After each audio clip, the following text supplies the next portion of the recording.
ہم لوگ جتنی بھی عبادتیں کرتے ہیں ان تمام سے حقیقت میں تو اللہ کی رضا مقصود ہوتی ہے۔ کوئی بچہ یا کوئی ملازم اپنے والد یا اپنے سیٹھ کی خوب خدمت کرتا ہو اور وہ اس کو کہہ دے کہ تو نے تو میرا دل جیت لیا، تو نے تو مجھے خوش کر دیا، تو اس کا یہ مطلب نہیں ہو جاتا کہ بس اب ہمیشہ ہمیشہ کے لیے تو میرا بہت چہیتا، بہت اچھا بن گیا، اب کوئی بھی غلطی بھی کرتا رہے تو بس تو اچھا ہی ہے، یہ مطلب نہیں ہوتا۔ دل جیت لیا، دل خوش کر دیا کا مطلب ہوتا ہے کہ بھائی ہاں اب تم سے بہت اچھے تعلقات ہو گئے ہیں، بہت تم سے خصوصی ربط ہو گیا ہے، اب مزید جتنا اچھا رہے گا اتنے ہی اچھے معاملات آگے بھی چلتے رہیں گے۔ اسی لیے آپ دیکھتے ہیں کہ بہت ہی چہیتے بیٹے ہوں، ملازم ہوں، ان کو بھی والد اور مالک جو ہے وہ کسی غلطی اور کسی کوتاہی کی بنیاد پہ بالکل پھر گھر سے نکال دیتے ہیں، کمپنی سے نکال دیتے ہیں۔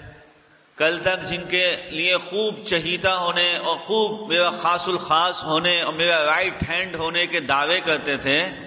ان کو آج بھگا دیا، بولا نکل جاؤ یہاں سے، دفع ہو جاؤ۔ کیوں؟ انہوں نے غلطی کی۔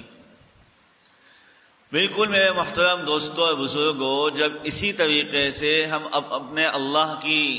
عبادات کرتے ہیں اور کوئی بھی عبادات کرتے ہیں، مختلف عبادات میں اللہ کے مختلف اعلانات ہوتے ہیں،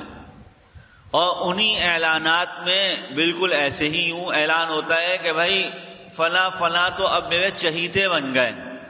فلاں فلاں تو میرے بالکل اب لاڈلے ہو گئے، فلاں فلاں کو تو اب میں نے بالکل ایسے معاف کر دیا جیسے بالکل ابھی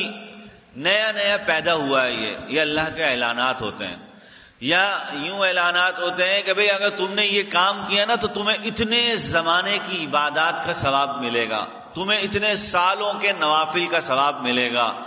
یہ سب کچھ اعلانات ہیں، لیکن ان کو یوں سمجھ لینا چاہیے کہ ان کا یہ مطلب نہیں ہے کہ بس اب یہ کام ہو گیا تو اس کے بعد اب جو بھی غلطی ہوتی رہے گی تو وہ بس سب ختم، سب معاف ہے اور ہم بہت زیادہ اچھے ہیں، ایسا نہیں ہے۔ یہ مختلف کہنا چاہیے کہ اللہ کی طرف سے بونس ہوتے ہیں